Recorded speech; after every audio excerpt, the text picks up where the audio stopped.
नमस्कार दोस्तों, आधार आईसीएस के यूट्यूब चैनल पर मैं आपका बहुत बहुत स्वागत करता हूं। आज हम UP PCS pre exam 2023 general studies paper 1 में पॉलिटी से संबंधित प्रश्नों को डिस्कस करेंगे। टोटल नंबर ऑफ क्वेश्चंस 21 है। पहला है, नीचे दिए गए कथनों का परीक्षण कीजिए तथा कूट के माध्यम से सही उत्तर चुनिए।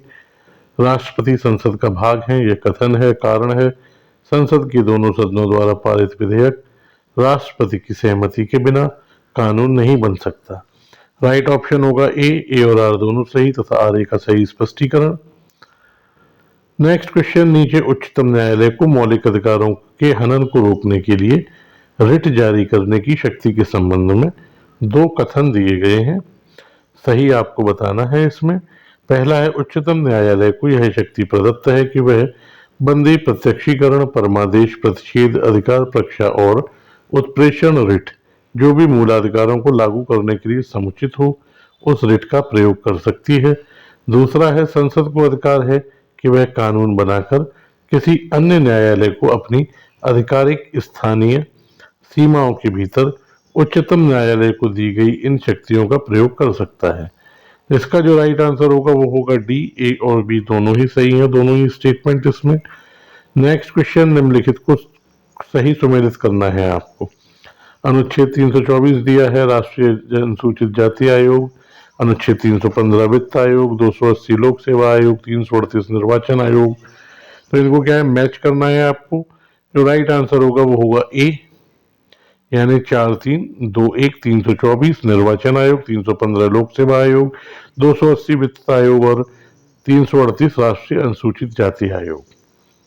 नेक्स्ट क्वेश्चन लेते हैं। भारत के महान्यायवादी के संदर्भ में निम्नलिखित कथनों में से कौन सा कथन सत्य है। महान्यायवादी के पद पर ऐसे व्यक्ति की नियुक्ति होगी जो कि उच्चतम न्यायालय का न्यायाधीश नियुक्त होने के लिए अहरित हो।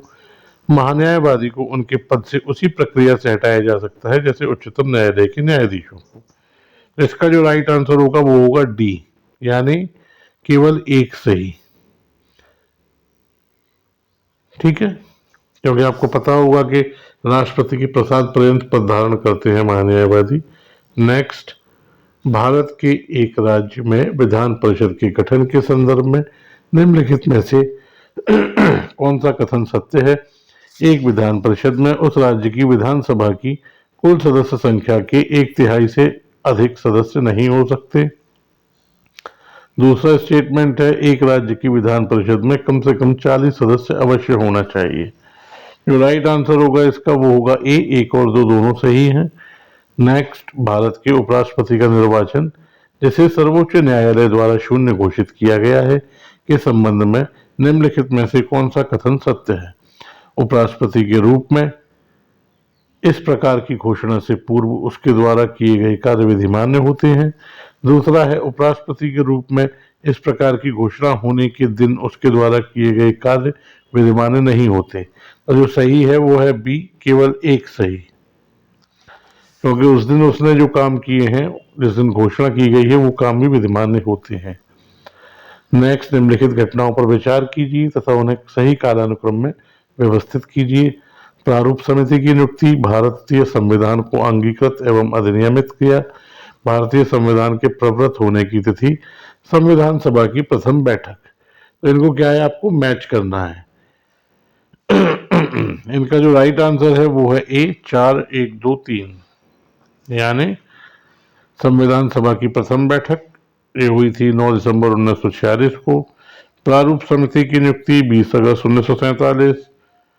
भारतीय संविधान को अंगीकृत एवं अधिनियमित करना 26 नवंबर 1949 को और भारतीय संविधान के प्रवृत्त होने की तिथि 26 जनवरी 1950 को। नेक्स्ट क्वेश्चन, पंचायती राज पर अशोक मेहता समिति प्रतिवेदन 1977 की प्रमुख सिफारिशों के संदर्भ में निम्नलिखित में से कौन सा कथन सत्य है। पंचायती राज के 3 स्तरीय व्यवस्था के स्थान पर द्विस्तरीय व्यवस्था होनी चाहिए। दूसरा है, राज्य स्तर के नीचे पर्यवेक्षण हेतु खंड को विकेंद्रीकरण का प्रथम बिंदु माना जाना चाहिए। तो इसमें कौन सा सही है, इसमें बी सही है, केवल एक जो है वो इसमें सही है, तो स्तरीय होने वाला। नेक्स्ट, निम्नलिखित में से कौन सा प्रावधान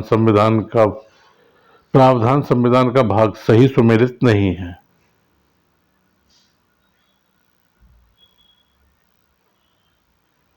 नेक्स्ट, पंचायतों के समस्त चुनावों का संचालन करता है कौन? भारत का निर्वाचन आयोग, राज्य निर्वाचन आयोग या राज्य व्यवस्थापिका या पंचायती राज आयोग। तो इसका जो राइट आंसर होगा वो होगा बी, राज्य निर्वाचन आयोग। नेक्स्ट, संसद की संयुक्त बैठक के संदर्भ में निम्न में से कौन सा कथन सत्य है? अनुच्छेद पहला है, अनुच्छेद कुछ दशाओं में संसद के दोनों सदनों की संयुक्त बैठक का प्रावधान करती है। दोनों सदनों की संयुक्त बैठक की अध्यक्षता स्पीकर करता है। तो इसका जो राइट आंसर है वो है सी, केवल 2। नेक्स्ट, भारतीय संविधान ने प्रारंभ में किस अवधि के लिए सभी सरकारी उद्देश्यों हेतु अंग्रेजी भाषा के उपयोग के लिए अनुमति प्रदान की? 10 वर्ष, 20 वर्ष, 5 वर्ष या 15 वर्ष? राइट आंसर डी, 15 वर्ष। लोकसभा की पहली महिला स्पीकर निम्न में से कौन है? उर्मिला सिंह, प्रतिभा पाटिल, मीरा कुमार या Sushma Swaraj? Right answer C, Meera Kumar. Next, निम्नलिखित में से कौन भारतीय संविधान के अनुच्छेद 20 का हिस्सा नहीं है?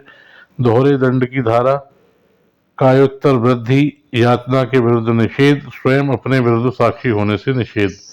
तो ये इसमें शामिल नहीं है, हिस्सा नहीं है अनुच्छेद 20 का, वो है सी, यातना के विरुद्ध निषेध। नेक्स्ट, निम्नलिखित कथनों का परीक्षण कीजिए तथा कूट के माध्यम से सही उत्तर चुनिए। कथन, किसी राज्य की सीमा बदलने की सिफारिश राष्ट्रपति संसद को देता है और इसके लिए राष्ट्रपति संबंधित राज्य के विधानमंडल द्वारा उस प्रस्ताव पर विचार एक खास अवधि के भीतर समाप्त करते हैं। कारण, राष्ट्रपति को उस राज्य विधानमंडल का प्रस्ताव मानना अनिवार्य नहीं है। तो इसमें जो सही है आंसर वो आपको बताना है। बी इसमें सही है, दोनों सही, लेकिन स्पष्टीकरण नहीं है आर ए का सही। नेक्स्ट, संसद के सचिवालय में पदों के संदर्भ में निम्न में से कौन सा कथन सत्य है? संसद के प्रत्येक सदन के लिए सचिवालय के लिए सम्मिलित पदों को सृजित किया जा सकता है। संसद को अपने किसी भी सदन के सचिवालय स्टाफ की सेवा शर्तों को विनियमित करने का अधिकार होता है। इसमें कौन सा सही है? इसमें डी सही है, ए और 2 दोनों सही। नेक्स्ट, संघ वित्त आयोग के संदर्भ में निम्नलिखित में से कौन सा कथन सत्य है? वित्त आयोग में एक अध्यक्ष तथा 6 सदस्य होते हैं। यह अपना प्रतिवेदन नीति आयोग को प्रस्तुत करता है। ये दोनों ही जो हैं वो गलत हैं, क्योंकि इसमें अध्यक्ष और 4 सदस्य होते हैं और राष्ट्रपति को अपना प्रतिवेदन देते हैं। नेक्स्ट, निम्नलिखित में से कौन सा प्रावधान नीति निर्देशक तत्व तथा मौलिक कर्तव्य दोनों का एक भाग है? उद्योगों के प्रबंध में कर्मकारों का भाग लेना, पर्यावरण का संरक्षण, अभिभावक बच्चों को शिक्षा के अवसर दिलाएं, समान नागरिक संहिता। राइट आंसर होगा बी, पर्यावरण संरक्षण। नेक्स्ट, निम्नलिखित में से ग्राम सभा के संबंध में कौन सा कथन सत्य नहीं है? इसके कार्य और शक्तियां ग्राम स्तर पर उसी प्रकार हैं जैसे राज्य व्यवस्था के राज्य स्तर पर होते हैं। इसकी शक्तियों का निर्धारण केंद्रीय सरकार द्वारा होता है। यह एक ग्राम स्तर की सभा है जिसमें पंचायत के क्षेत्र के सभी पंजीकृत मतदाता शामिल होते हैं, ए और सी दोनों। तो इसमें जो गलत है वो है बी, कि इसकी शक्तियों का निर्धारण केंद्र सरकार द्वारा होता है। नेक्स्ट, सर्वोच्च न्यायालय के एक न्यायाधीश का त्यागपत्र संबोधित होता है। राष्ट्रपति को, प्रधानमंत्री को, मुख्य न्यायाधीश को या सुप्रीम कोर्ट के वरिष्ठतम न्यायाधीश को? राइट आंसर ए, राष्ट्रपति को। नेक्स्ट, निम्नलिखित में से कौन सा सही सुमेलित नहीं है? तीसरी अनुसूची शपथ या प्रज्ञान, 10वीं अनुसूची दल परिवर्तन के आधार पर निर्भरता, 8वीं अनुसूची भाषाएं, 9वीं अनुसूची राज्यों में स्थानों का आवंटन। तो जो मिसमैच है वो है डी, 9वीं अनुसूची में विशेष अधिनियम दिए गए हैं और राज्यसभा में स्थानों का आवंटन 4वीं अनुसूची का विषय है। तो ये आपका कंप्लीट हुआ। नेक्स्ट वीडियो में आपसे फिर से मिलेंगे।